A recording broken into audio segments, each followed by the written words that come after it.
Hello friends, कैसे हो? आपका हमारे चैनल पर स्वागत है। आज हम बात करेंगे वाणी के बारे में। देखो, वाणी ऐसी बोलनी चाहिए जो अपने को भी प्रिय लगे और सुनने वाले को भी अच्छी लगे।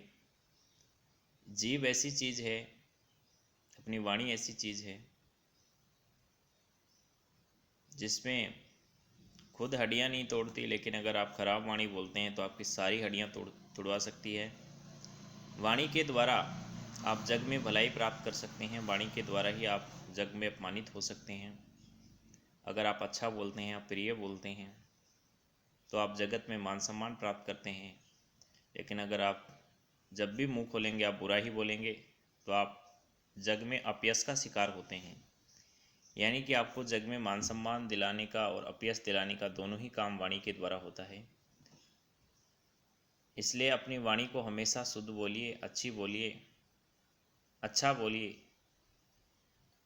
वाणी के द्वारा आप फूलों की बरसात कर सकते हैं। वाणी के द्वारा ही आप अंगारों की बरसात कर सकते हैं। हमारे यहाँ कहते हैं कि लगी हुई का, यानी कि जो हथियार से आपको चोट लगी है उसका घाव भर सकता है, लेकिन बोली का घाव कभी नहीं भरता है। अगर आपको बोलना आता है तो आपको सब कुछ आता है, लेकिन अगर आपको बोलना नहीं आता है तो आपको कुछ भी नहीं आता है। बोली से बड़े बड़े महाभारत खड़े हो जाते हैं। बोली से बड़े बड़े शास्त्र रचे जाते हैं। बोली से बड़ी बड़ी लड़ाइयाँ लड़ी जाती हैं और बोली से ही बड़ी बड़ी लड़ाइयाँ हो जाती हैं। इसलिए अब हमारे शास्त्रों के अनुसार 4 प्रकार की वाणी बताई गई है। पहली है सामान्य वाणी, जो हम बालचौल की भाषा में बोलते हैं। दूसरी है प्रभावी वाणी, जो जिसको सुनने के लिए मतलब 150, 150, 200 लोग बैठे रहते हैं। ये कथावाचकों की वाणी जो होती है वो प्रभावी वाणी होती है, इनकी प्रभाव छोड़ती है दूसरों के ऊपर। तीसरी होती है सिद्ध वाणी, जो संत महात्माओं की वाणी होती है वो सिद्ध वाणी होती है। और चौथी होती है जो होती है भागवत वाणी, अर्थात जो महापुरुषों की वाणी होती है, जो भगवान की वाणी होती है, शास्त्रों की जो वाणी होती है वो भागवत वाणी होती है।